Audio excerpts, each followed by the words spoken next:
Jesus wants to shut down MSNBC.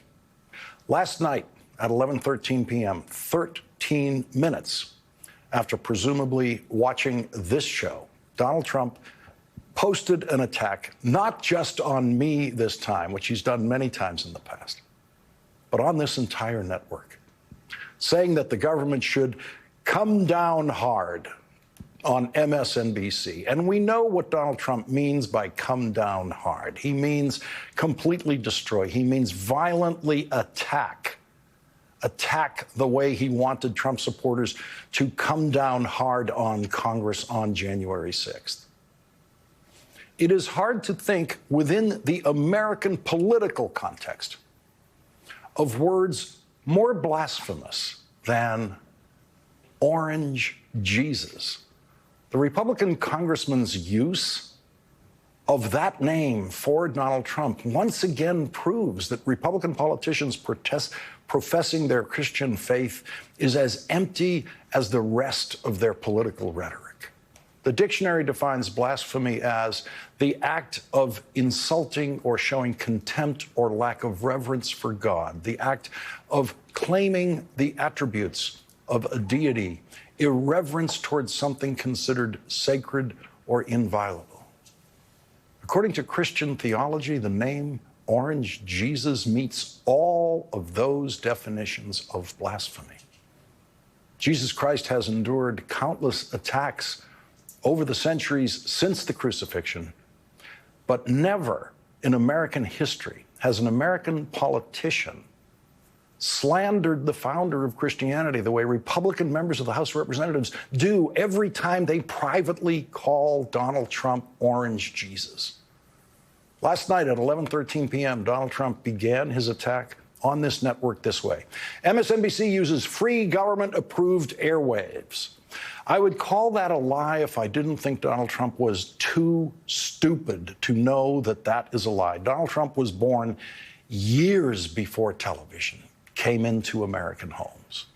And when it finally did arrive in his living room in Queens, New York, what he was watching in black and white in a tiny box was a broadcast coming over the airwaves from this building, as television did in those days, when there were only 3 networks. Then, when Donald Trump was 40 years old, cable television arrived in his neighborhood in New York City. Obviously, no one explained to Donald why they called it cable television. So to this day, he does not know that cable television has never been broadcast over free government-approved airwaves, which is why cable television, unlike the old broadcast networks, has never been subject to FCC jurisdiction in any way. The FCC does not have jurisdiction, does have jurisdiction over NBC, ABC, CBS, because they were founded as over-the-airwaves broadcasters and are still treated that way by the government, even though when you watch those channels at home, they are arriving on your cable system through your cable. So the man who wants to control the government and then wants the government to come down hard on MSNBC has no idea that the government has absolutely no jurisdiction over cable news networks in any way, or anything else on cable TV, which is why you get to hear all that profanity on HBO. I, for one, have always found it difficult to take threats from the stupidest man in the world seriously. I didn't take it seriously when he began attacking me and me alone in the news media in 2011, when I alone in the news media called him a liar for every word he said about President Obama's birth certificate at that time.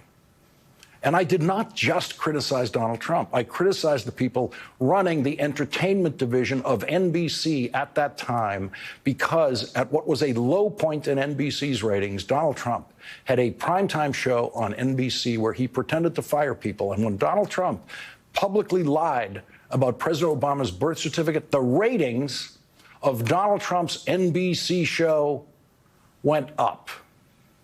How crazy do you have to be? How many lies do you have to tell about the President of the United States? How much hate do you have to promote that Donald Trump has promoted to get yourself kicked off of primetime NBC? Lawrence, that's a question I don't have the answer to. You're there in 30 Rock. Maybe you can find out faster than I can. I did not know this at the time, but Donald Trump was busy then trying to get me fired from this network, using his influence with the NBC entertainment executives who passed the word to the president of MSNBC, who completely ignored Donald Trump's attempts to fire me and didn't even mention it to me until years later. I'm still here in 30 Rock, even though in June of 2015, when I attacked Donald Trump's lying presidential campaign, Donald Trump tweeted this: "I hear that dopey political pundit Lawrence O'Donnell, one of the dumber people on television, is about to lose his show. No ratings, too bad." Well, the dopey part might be arguable, but it was then the second highest rated show on this network behind Rachel Maddow, and 8 years later, on the nights when Rachel isn't here, it's usually the highest rated show on this network. Donald Trump was still trying to get me fired in 2015 because at that time, I was still the only person in the news business calling his statements lies and calling him a liar, as I began doing in 2011 when he began lying about President Obama's birth certificate, something the New York Times did not call a lie until September of 2016, when Donald Trump was already the Republican nominee. Donald Trump's tweeted threats and insults never bothered me for many reasons, including my suspicions at the time that they were good for my ratings, which is probably why Donald Trump eventually stopped attacking me and moved on to attacking much lower rated shows on CNN. I never took seriously what Donald Trump said he was going to do as president. I knew there would be no wall built at the southern border. I knew he would never know how to pass an infrastructure bill. I knew the taxes would be cut because Republicans in Congress know how to do that, and Donald Trump just had to sign the legislation. But the concept of a Trump presidency, which I wrongly did not think was going to happen, didn't scare me because I believed wrongly that Congress could and would completely contain the worst impulses of the most ignorant man in the history of the word president. I was so wrong about that and Congress's ability and choice to control Donald Trump.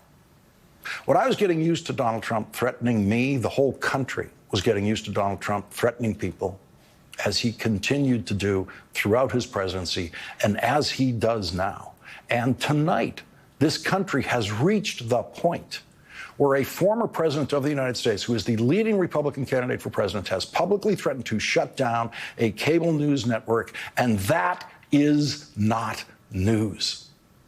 If any previous president or leading presidential candidate in either party ever made such a threat, it would have been the lead story in every news organization in the country, every TV channel, every newspaper, and now it's not news. It wasn't mentioned on NBC nightly news tonight.